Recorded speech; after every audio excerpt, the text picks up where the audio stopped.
What's up YouTube? This is Paper Can and welcome back to my Dwarf Fortress tutorial.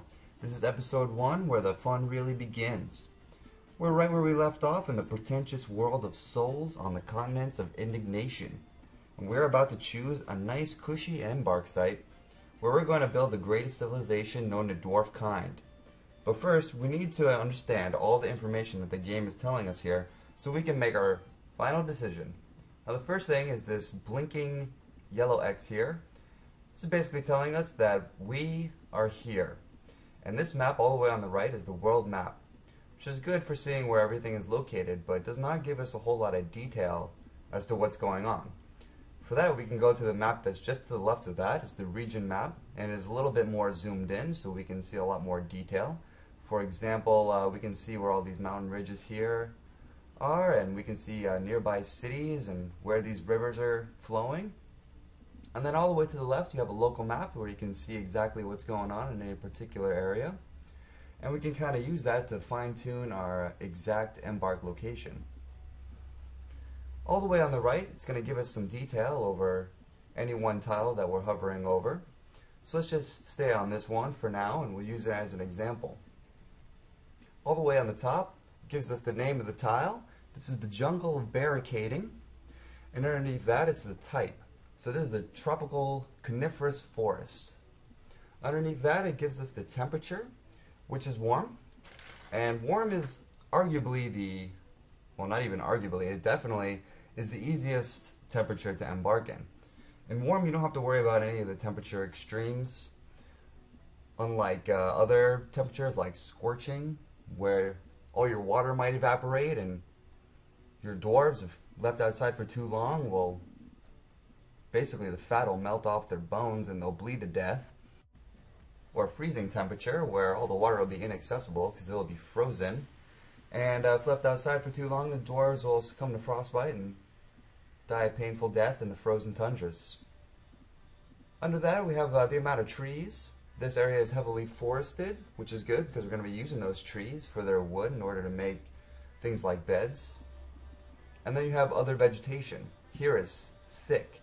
Basically, other vegetation is going to be used as a supplementary resource for food. So we'll be using them for foraging for food, basically. Under that is the surroundings. These are untamed wilds. And the surroundings give you an idea of what kind of plants and animals that you're going to find. Increasingly savage regions are going to have increasingly aggressive creatures. Surroundings can be determined by 3 different alignments: good, neutral, and evil. And also 3 different levels of savagery: benign, neutral, and savage. Untamed wilds, for example, is a neutral region which is savage. But you could also have an evil region which is benign, for example. Not that even a benign evil region would be hospitable, but just so you get an idea. After that it tells you if there's a stream and the name of it. This one is called the Bellicose, the Twist of Slits. Interesting. And then you have these sort of resources that are available on the tile underneath that. It says very deep soil, an aquifer, and flux stone. Now an aquifer is very difficult to deal with, especially when you're a new player. An aquifer is a layer of water located underneath in the rock layer. And since we're dwarves, we're going to be building our dwarf fortress down into the ground. If we hit a layer of water, it's likely that we're going to flood out our fortress and drown all our dwarves. So we're going to look for an embark site that does not have an aquifer. The site also has flux stone, which is important in the making of steel. But there are 2 things missing here, or actually 3 things, that I'm kind of looking for, and that's the presence of shallow and deep metals, and also clay. So there's none of those. Now what we could do is we could go through every tile on this map and try to find all the conditions that I want, but there's a much easier way to find a nice embark site which is built into the game. And if you look all the way on the bottom, it says F, find desired location, and that's exactly what we want. We want a desired location, not an aquifer that's going to drown everyone and then everyone's going to die. So if you hit F, you can see that the rightmost menu changes, and we can sort of choose the criteria. And down here we have temperature, Elevation, evil, savagery, I'm going to skip on all those. I'm going to go down to Fluxstone and hit yes. Aquifer, hit no. River, hit yes. Rivers are useful for fisher dwarfs. Sort of another supplementary source of food. Shallow metal, yes. And deep metals, yes. Soil, I'm just going to leave that NA. And clay, I'm going to hit yes. And then in order to complete your search, you just hit enter. You can see these sort of red X's scrolling through the map here. It's comparing all those titles to our criteria that we set up. And all the X's are ones that do not meet that criteria. And when one does, it's a green X. You can see we got one hit already. I'm going to pause the video here and let it finish its search. Alright, we're back. The search is over and I have hit escape to browse search results, and you can just use your arrow keys to hover over the blinking green X's and check out the results that you got. Now I've already settled on one here, and I'm going to tell you why I chose this one. As you can see on the upper right, it is a tropical broadleaf forest.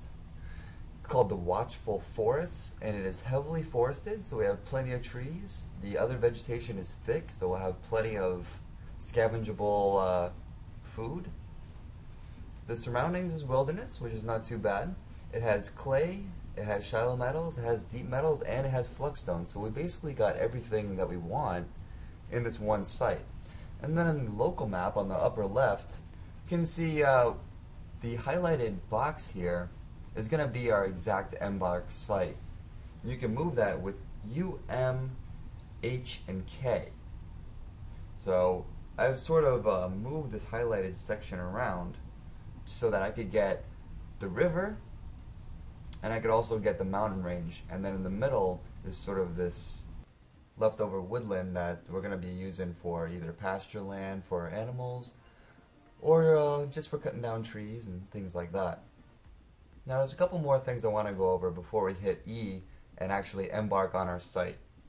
Down here in the tooltips, it says we can hit capital U, M, K, and H to resize the local area.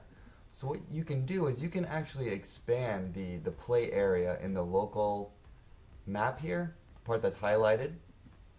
You can make it bigger or smaller. There's not really too much reason to make this bigger. Sometimes people like to make it smaller because the game will start lagging out the more things that are going on later in the game.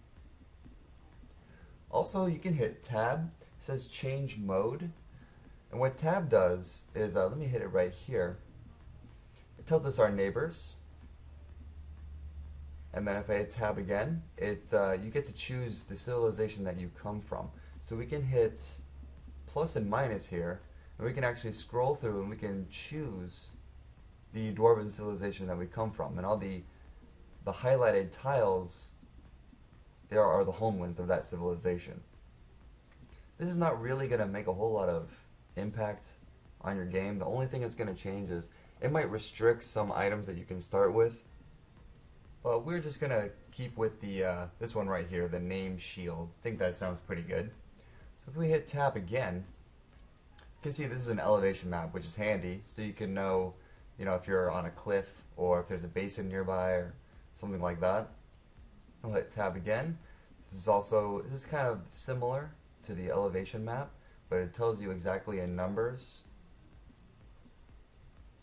Hit tab again and we're back. And now we're finally ready to embark and actually start playing the game. So I'm going to hit E for embark. It says you have selected an area with an aquifer. It might be very difficult to obtain stone here. You see, it's just like I was telling you before, but I don't believe them that there's an aquifer because I don't see it on the right hand side here. So I'm just going to hit enter and embark anyway. So what you think about that? And I know I said that we were going to start playing now, but just kidding. Now we have to choose our dwarf skills and we have to choose some of the equipment that we're going to bring with us. It's going to be like a really advanced version of Oregon Trail. But I'm going to leave that for the next video. Thank you so much for watching, and I will see you next time.